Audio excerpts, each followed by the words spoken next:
चलिए आज बात करते हैं हम जा रहे हैं उत्तर प्रदेश के एटा शहर के किसी गांव में, जहां बहुजन समाज पार्टी के लोगों ने एक शानदार साइकिल रैली का आयोजन किया है।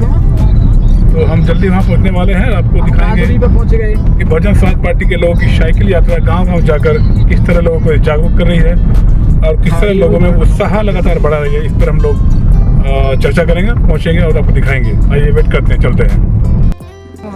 ये हैं राजू राम रतन, जो पूर्व मंडल प्रभारी हैं अलीगढ़ के एवं जिला प्रभारी हैं एटा यानी बसपा के ये राजू राम रतन दिन रात लगातार लोगों में बहन जी के कार्यों को लेकर के, बहन जी के द्वारा किए गए विकास को लेकर के और बाबा साहब की विचारधारा को लेकर के लगातार कार्य कर रहे हैं और लोगों को गांव-गांव जाकर समझा रहे हैं। इतना ही नहीं, हाल ही में राजू राम रतन जी उत्तर प्रदेश के यानी कि एटा जिले के ही, अपने ही जिले के ही विधानसभा जलेसर के सेक्टर जमालपुर गाजी के इलाके में पहुंचे, जहां पर राजू राम रतन जी ने अपने समाज के लोगों का माला पहनाकर स्वागत किया और ये स्वागत काफ़ी देर तक चलता रहा। लोगों ने इस बात को सराहा, काफ़ी लोग उत्साहित थे जब राजू राम रतन ने, क्योंकि अक्सर ऐसा उल्टा होता है, लोग नेताओं का स्वागत करते हैं लेकिन राजू राम रतन जी का अपना एक अलग नज़रिया है, एक अपनी अलग पहचान है और एक अपनी अलग सोच है। उनका मानना है कि स्वागत करवाने से बेहतर है उन लोगों का स्वागत किया जाए जो स्वागत से वंचित रह जाते हैं, और वे गांव-गांव जाकर लोगों को बुके दे रहे हैं, लोगों को लगातार माला पहना रहे हैं, उनका स्वागत कर रहे हैं और जोश भर रहे हैं कि पार्टी को किस तरह से, किस लेवल पर मजबूत किया जाना चाहिए। चाहे वो बच्चा हो या बुजुर्ग हो, राजू राम रतन स्वयं जाकर गांव-गांव जाकर लोगों को माला पहनाते हैं, उनका स्वागत करते हैं। ये परंपरा आपने कम देखी होगी कि जब कोई इस मंडल लेवल का भी अधिकार कोई नेता हो और वो जाकर के गरीब लोगों को, गांव के लोगों को माला पहनाए। अक्सर देखा होगा आपने कि गांव के लोग उल्टा नेताओं को माला पहनाते हैं, लेकिन राजू राम रतन की सोच अपनी अलग है। हाल ही में उन्होंने जमालपुर गाजरी में एक साइकिल यात्रा निकाली।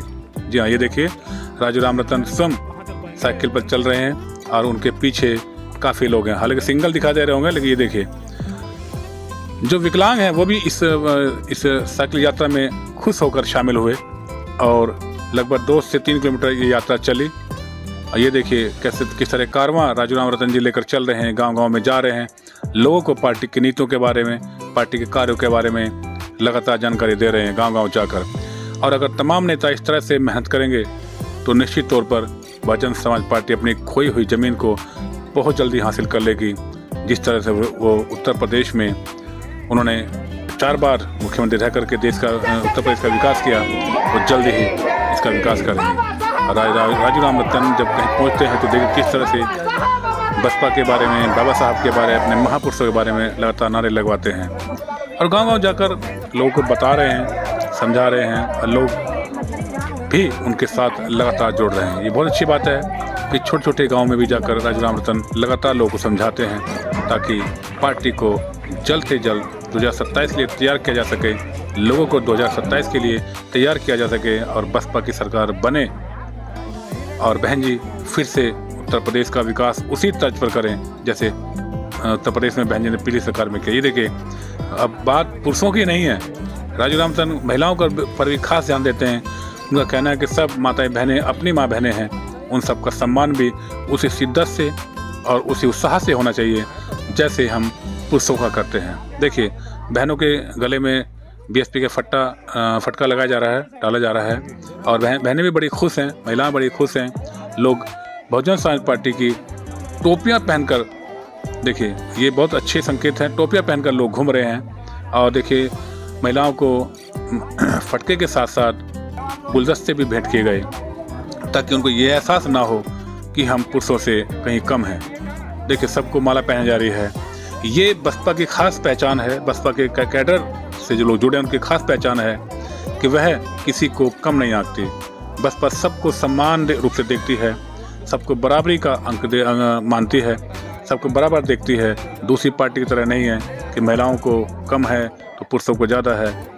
ये देखिए बसपा की एक खास पहचान है, बसपा के लोगों की खास पहचान है कि वो अपना सम्मान नहीं उन लोगों का सम्मान करें जो सम्मान के योग्य हैं। और हर व्यक्ति, वो गरीब तबका व्यक्ति, चाहे कहीं का भी किसी लेवल का व्यक्ति हो, हर व्यक्ति सम्मान का हकदार है। ये बसपा पार्टी है जो सबको बराबर सम्मान से देखती है और बराबर सबका सम्मान करती है।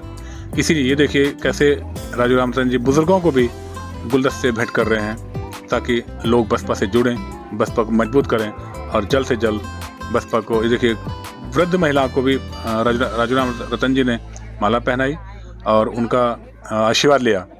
बुजुर्गों को खास तवज्जो दे रहे हैं और राजू रामचंद्र जी, और बुजुर्ग भी उनके कंधे पर हाथ रखे उनको आशीर्वाद दे रहे हैं कि हाँ, हम आपके साथ हैं और ये पूरा गांव आपके साथ है, यहाँ के लोग आपके साथ हैं। महिलाओं ने भी ये प्रॉमिस किया कि वह राजू रामचंद्र जी के साथ कंधे से कंधा मिलाकर चलेंगे। बुजुर्गों का सम्मान लगातार राजू रामचंद्र जी कर रहे हैं।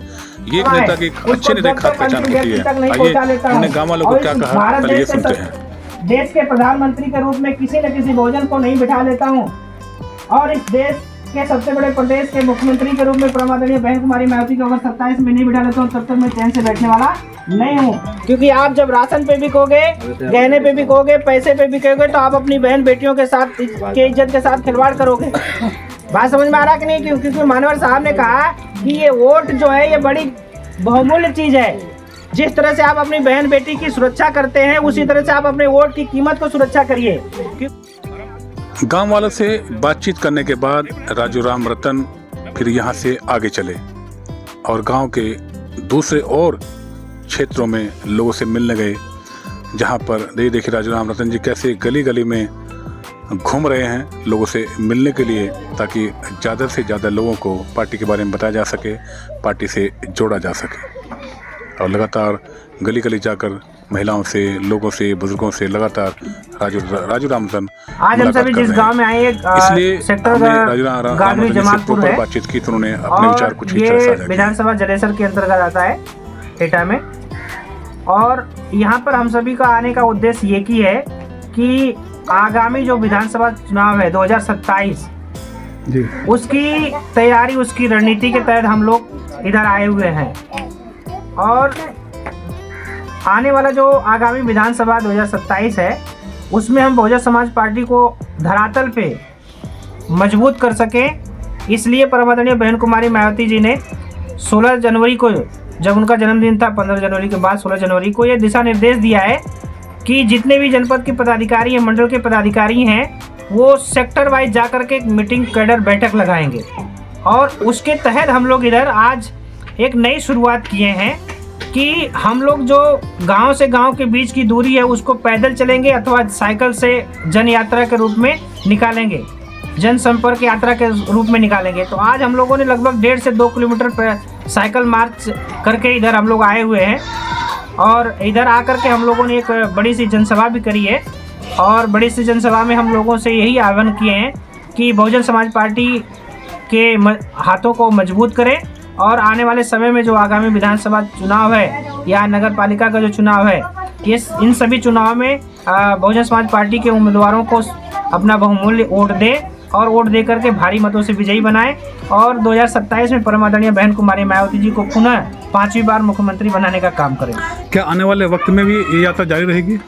अब ये जो यात्रा आज शुरू हुई है, बाबा साहब डॉक्टर भीमराव अंबेडकर द्वारा जो प्रदत्त हमारा संवैधानिक अधिकार है गणतंत्र दिवस के रूप में 26 जनवरी को, ये यात्रा अब मेरे मरते दम तक चालू रहेगी। जब तक मेरे शरीर में अंतिम सांस रहेगी तब तक ये साइकिल यात्रा चलती रहेगी, पैदल यात्रा चलता रहेगा और ये सफ़र यूं ही चलता रहेगा। क्योंकि बाबा साहब डॉक्टर भीमराव अंबेडकर के बाद मानवर कांशीराम साहब ने 4000 किलोमीटर की यात्रा कश्मीर से लेकर कन्याकुमारी तक तय की थी और लगभग 11 से 12,000 रैलियाँ की थी।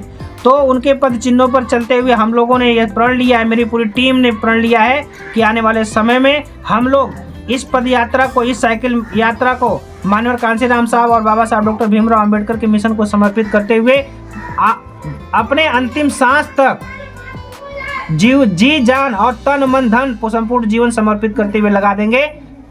बहुत बहुत साधुवाद, सादर आभार। जय भीम, नमो बुद्धाय, जय बसपा। राजूराम जिस तरह से गली गली जाकर, गांव-गांव जाकर, साइकिल पर पैदल जाकर, रात में दिन में लगातार लोगों से मिल रहे हैं, लोगों को पार्टी से लगातार जोड़ने का प्रयास कर रहे हैं और उसका रिजल्ट भी दिख रहा है कि लोग लगातार उनके साथ अब जुड़ रहे हैं। अगर पार्टी के बाकी नेता भी इसी तरह से इसी जज्बे के साथ काम करेंगे तो निश्चित तौर पर पार्टी अपने मुकाम को 2027 में हासिल जरूर करेगी, ऐसा लोगों का मानना है, राजनीतिक लोगों का मानना है। उत्तर प्रदेश के एटा से जयराम की रिपोर्ट।